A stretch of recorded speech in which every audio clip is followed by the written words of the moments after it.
this could be the second of what could become a series of unboxing videos for the Behringer stuff, because there's got so many bits and bobs coming out at the minute. But I've got here in this box my new Behringer K-2. So let's see what's in the box. Okay, seems to be following a theme with the RD8. Let's try and get it out.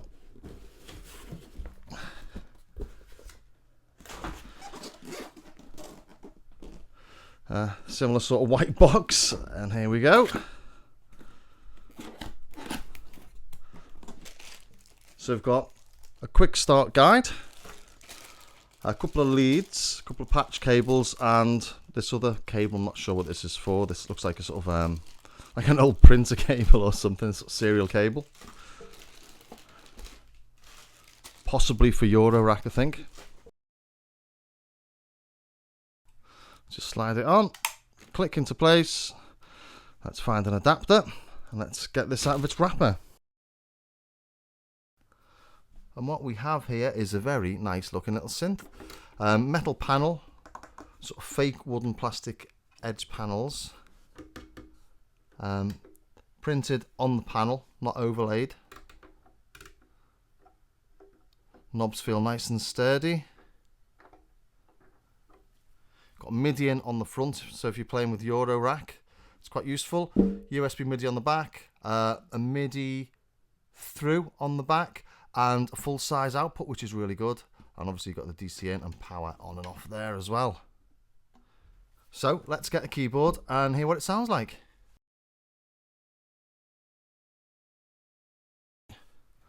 Okay, turning it on.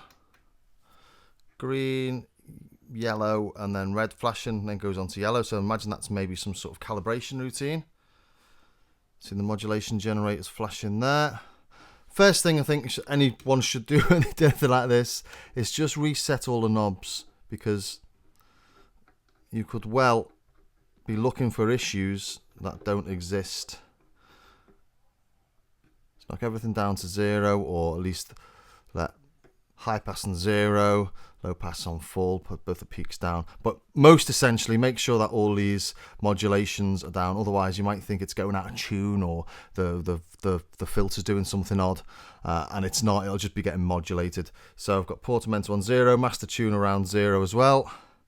So we're not going to get any sound when I play here, because obviously the attack's so slow. Also, the volume's on 0. Let's turn the volume up, and let's put the sustain level up, and decay time up, and maybe the VCO up. I can hear a slight bit of hiss when I do that.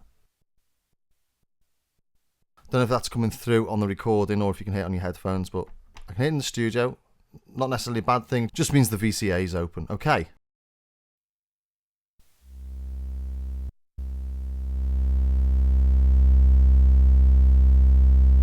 That's the triangle.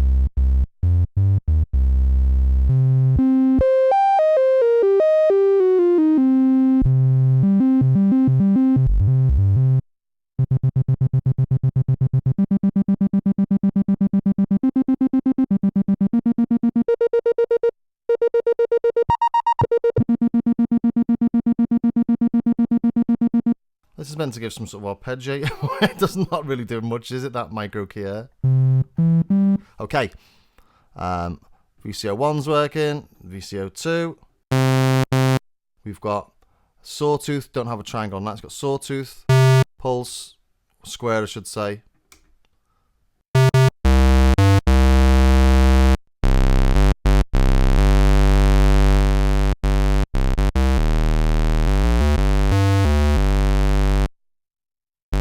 Changing the filter.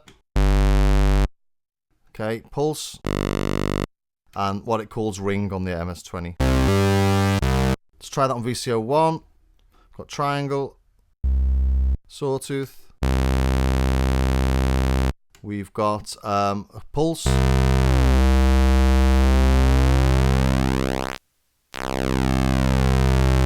And noise. So just putting it back onto the sawtooth there. Let's just check that on the tuning. Is that staying in tune?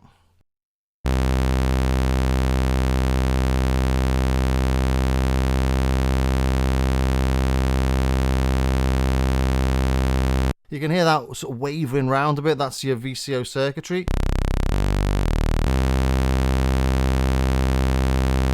Slight bit of drift in there. Let's try both VCOs together then.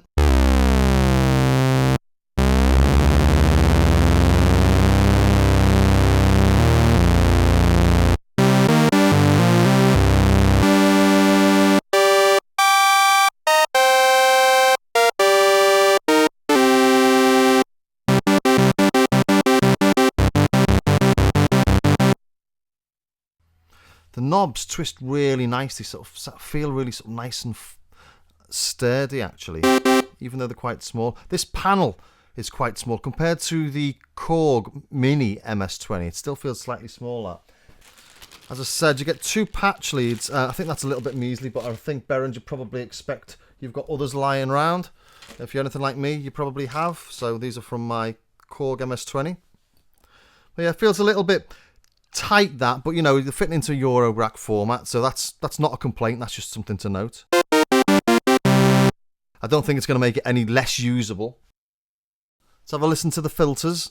Okay, let's do a low pass sweep.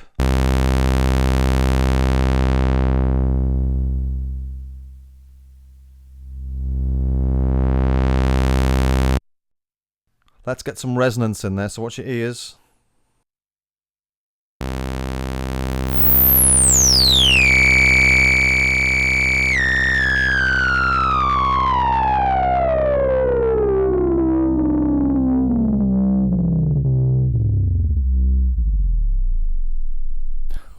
That's nice, isn't it? Let's try that on filter 2.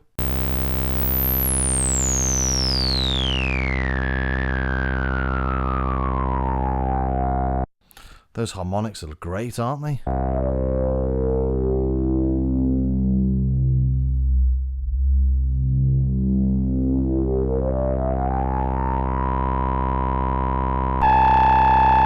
And there's your difference in the 2 filters. Flipping heck, that's massive.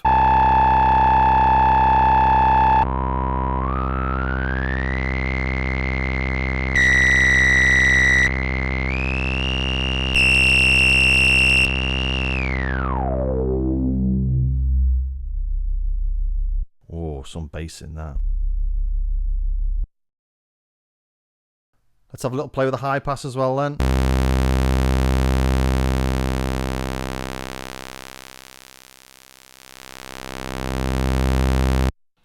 Get some resonance in there because that's boring, isn't it?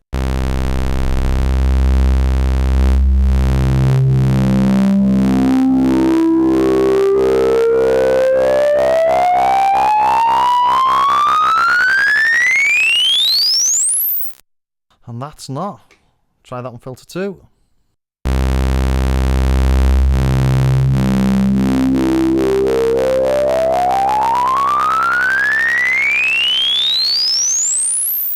A lot tamer again, isn't it? Let's swap between them.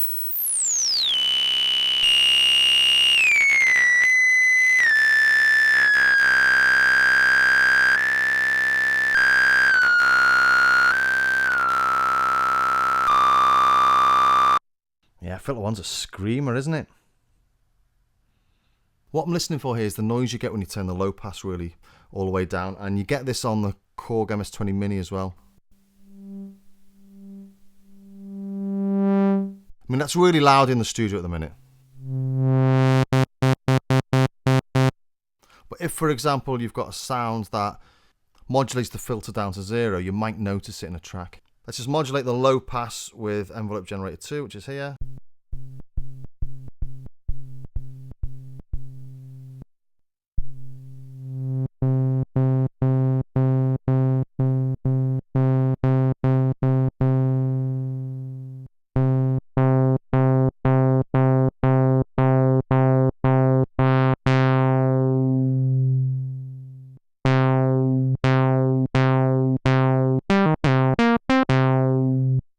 Does sound like an MS-20, but it has got that bit of noise in there.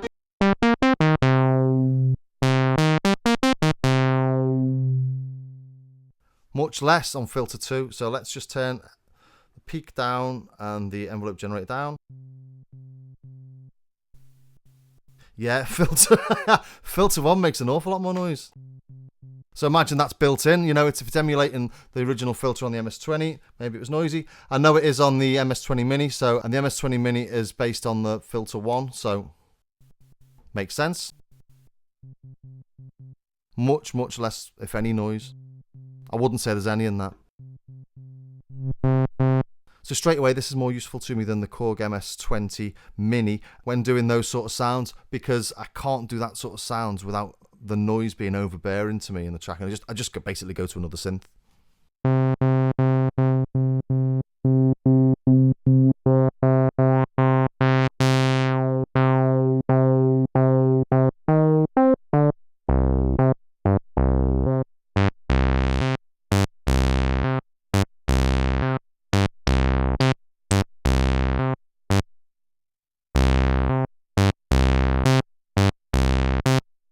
So filter 1's got a lot more bass in there. Much more body, but it's noisier. Let's add a bit of high pass, get that sort of typical MS-20 resonant high pass in there.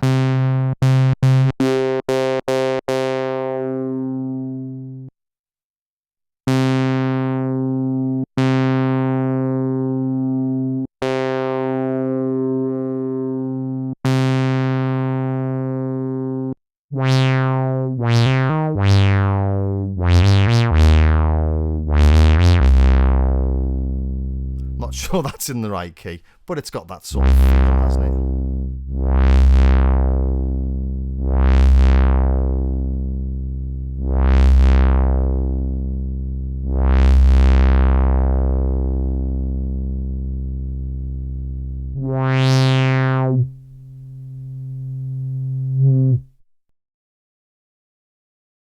So the way the sustain works on the MS-20 is different than it is on most synths. It's not like the ADSR on the Juno 106, for example, or what you'd expect, where you get the attack time, the decay time, the sustain level, and then the release. The sustain itself seems to offset the whole filter so that it reduces the peak. So if I show you that now quickly.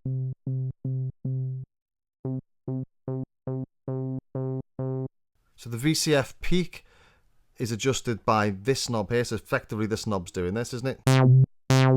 Taking it all the way up to 7, for example. That's what that's doing there. And then the decay time drops it down to this level on a standard synth, and the sustain level's where it sticks at. But on this almost sort of turns up the whole thing to meet number 3 there.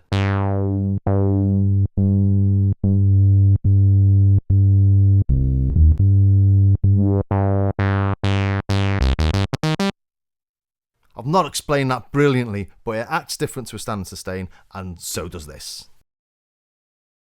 So let's patch something in. Let's do a simple sample and hold, shall we? So square wave into the clock. Put some pink noise into the sample and hold in. And get another lead, because we don't get enough with the MS-20, or the K2 I should say, even for this. I'm going to put that into the low pass filter. So we've got envelope generator stroke external turned up. We're using the external now. So once you plug that in, it overrides envelope generator 2. The modulation generator should be sending a pulse to the sample and hold. I'll be sampling the pink noise according to the clock. So we turn the clock fine, as fine a pulse as we can get it.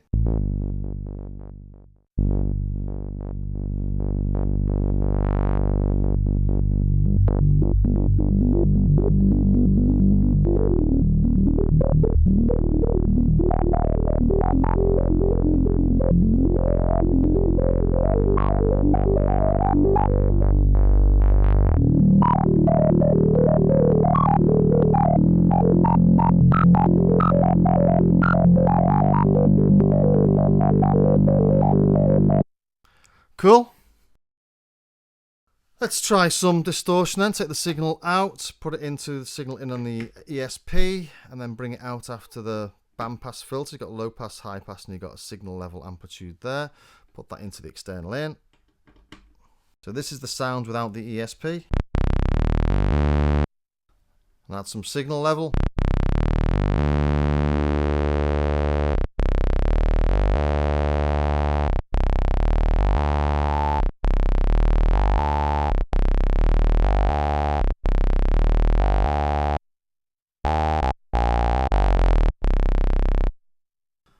again. Just adds a nice little bit of flavour. It's doing what you'd expect it to do, isn't it? Let's have a look at modulation then. It can do pulse and it can do sawtooth through to a triangle to a ramp. On this, you have to patch in for the pulse, so let's just listen to the sawtooth.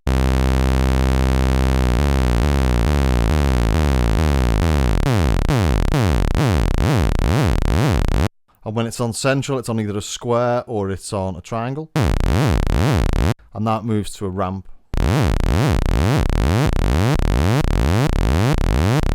So it's going up, here it's going down.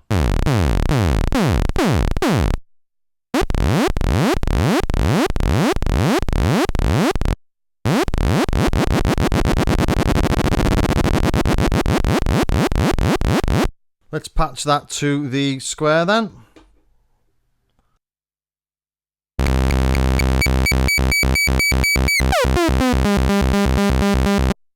Getting a lot more modulation there, aren't we?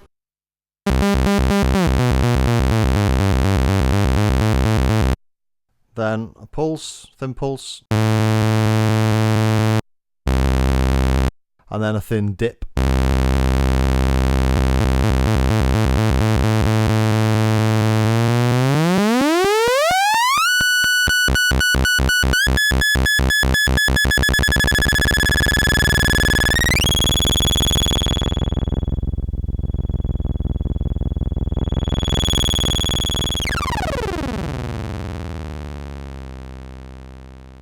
Nice. Let's have a bit of modulation on the cutoff then.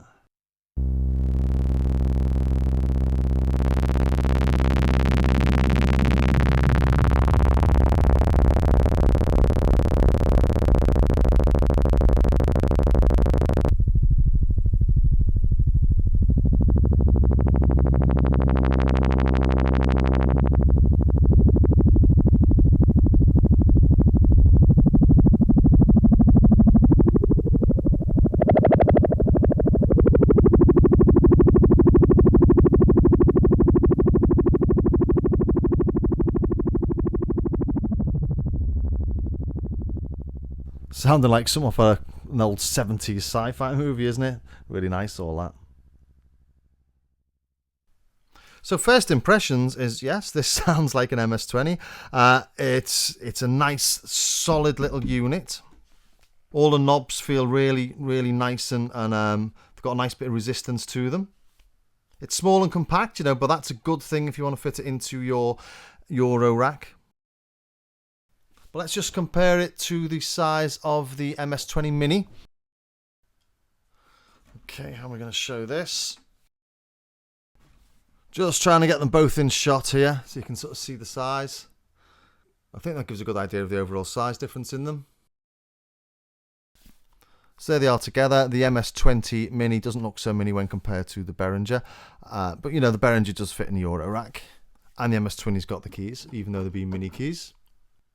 I will be testing them side by side in a later video, but just thought that was interesting to see the size difference between them. There we go.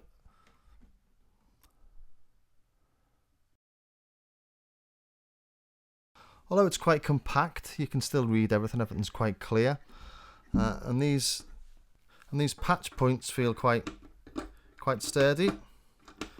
Got to say, they feel a bit sturdier than they did in the MS-20 Mini, which a couple of times when I've pulled a patch cable out, the actual connectors come out as well. So that's good. So, I hope that was of some use to somebody somewhere. I'll see you next time, probably with a comparison of this and the Korg MS-20 Mini.